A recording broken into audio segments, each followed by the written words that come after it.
Everyone knew Bree had the nicest lawn in the neighborhood, and no one begrudged her this. No one, that is, except Martha Huber, whose own lawn paled in comparison. Then one day, Mrs. Huber finally got the chance to mow down the competition.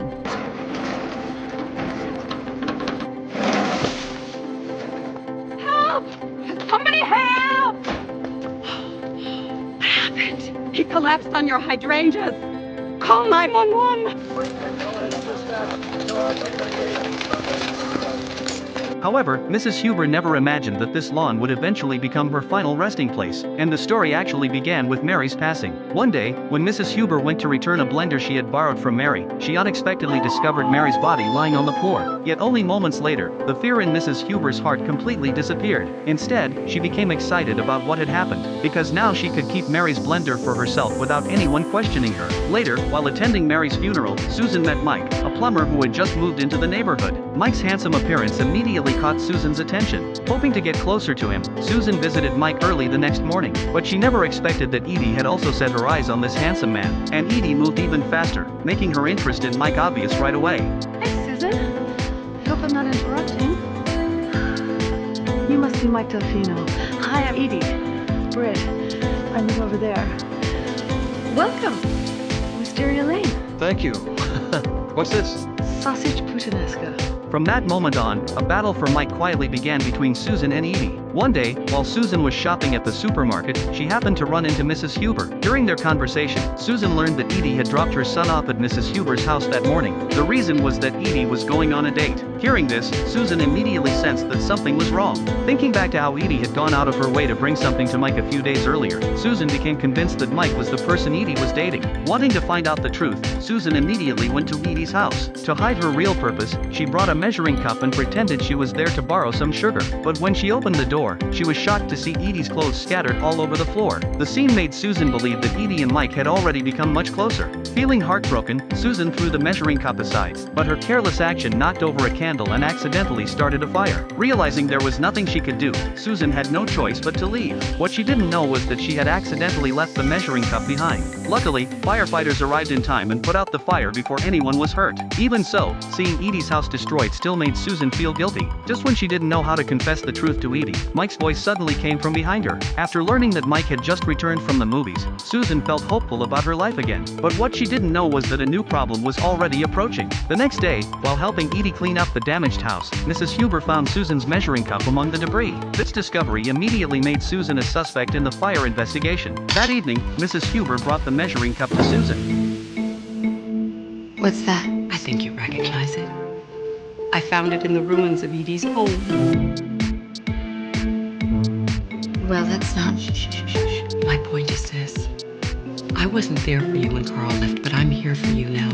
As far as I'm concerned, this is our secret, and no one ever need know. And from that moment on, a strange relationship began to form between Susan and Mrs. Huber. In the days that followed, Susan followed Mrs. Huber's every request. Whenever she saw Mrs. Huber at the store, she would even offer to pay for her purchases. Just when Susan thought she would always have to live under Mrs. Huber's control, the situation suddenly changed. One day, while everyone was organizing Mary's belongings, they discovered something shocking. Before Mary's passing, Mary had received a suspicious letter. Everyone believed the letter could help uncover the truth behind what happened to Mary, so they immediately handed it to Mary's husband, Paul.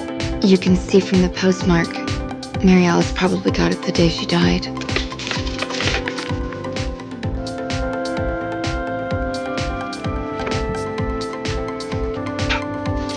Paul, are you going to be okay?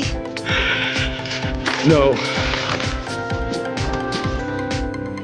After losing his wife, Paul was determined to leave the past behind and start a new life. Because of this, he hired Edie as his real estate agent. But Paul never expected to find a note inside Edie's folder that was made from the same paper as the letter Mary had received. Wanting to discover who was connected to his wife's situation, Paul hired an investigator to look into Edie. If the evidence proved Edie was involved, he planned to take action against her. After receiving Paul's request, the investigator began working the next morning. To get close to Edie, he disguised himself as a potential home buyer. But because he didn't want to accuse the wrong person, he decided to speak with Edie first and learn the full story. Unexpectedly, he made an important discovery.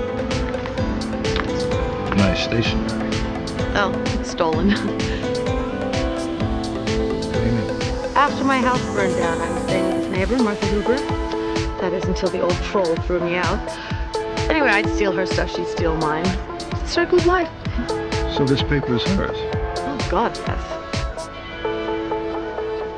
After realizing Edie had been wrongly suspected, the investigator immediately told Paul everything. Realizing he had almost made a terrible mistake, Paul decided not to act recklessly. To find out why Mrs. Huber had been involved in what happened to his wife, Paul took the suspicious letter and went directly to her. With the evidence right in front of her, Mrs. Huber finally admitted the truth. All right, my idiot husband died and left me with a worthless pension. I was desperate for money, and it's better to take it from a bad person than a good one. How was I supposed to know she'd shoot herself? She was a good person. A good person who leaves her child motherless? Read the Bible, Paul. Suicide's a big no-no. Don't you feel any remorse whatsoever? Why should I? Your wife didn't kill herself because I wrote a note. She killed herself because of what she did to that poor baby. However, what Mrs. Huber didn't know was that her indifferent attitude completely enraged Paul, causing him to lose his temper. The next moment, while she wasn't paying attention, Paul grabbed the blender nearby and attacked her with it. In the end, Mrs. Huber paid a heavy price for her arrogance. However, because of Mrs. Huber's isolated personality, she had never built a real friendship with any of her neighbors. So when Edie suggested going to Torch Lake to scatter Mrs. Huber's ashes, everyone immediately tried to make excuses. You know, Edie, I'd love to go, but I just got back into modeling, just for fun. And I have a gig tomorrow. I can't leave him hanging. I wish I would have known earlier. I would have arranged to sit her. Darn, I have to take Rex Sue's angiogram. Well, Meyer, what's your excuse? In the end, Susan chose to go with Edie and help handle Mrs. Huber's final arrangements. When they reached the middle of the lake, Edie suddenly became emotional. It turned out that Mrs. Huber's passing made Edie reflect on her own life. Because of her personality and temper, she had almost no real friends on Wisteria Lane. She never expected that Susan, the person she had always targeted, would be willing to accompany her and help handle Mrs. Huber's final goodbye. With this realization, Edie sincerely apologized to Susan. However, Edie's honesty made Susan feel extremely uncomfortable. In the end, Susan decided to tell Edie the entire truth. Edie, I burned your house down. I was scared that you were sleeping with Mike, and so I let myself in and I snuck around. I accidentally knocked a candle over and the whole I'm so sorry. Can you ever forgive me? Roll me back. Now. Even after venting his emotions to Susan, Eddie still couldn't let it go. Just as Susan was about to leave, Edie called out to her again. She told Susan that she had already chosen the perfect final resting place for Mrs. Huber. It was the lawn right in front of Susan's house. Before Susan could even react, Edie grabbed the garden hose and sprayed water directly at her. And just like that, everything came full circle. The lawn Mrs. Huber loved so much during her life became the place where her story finally ended.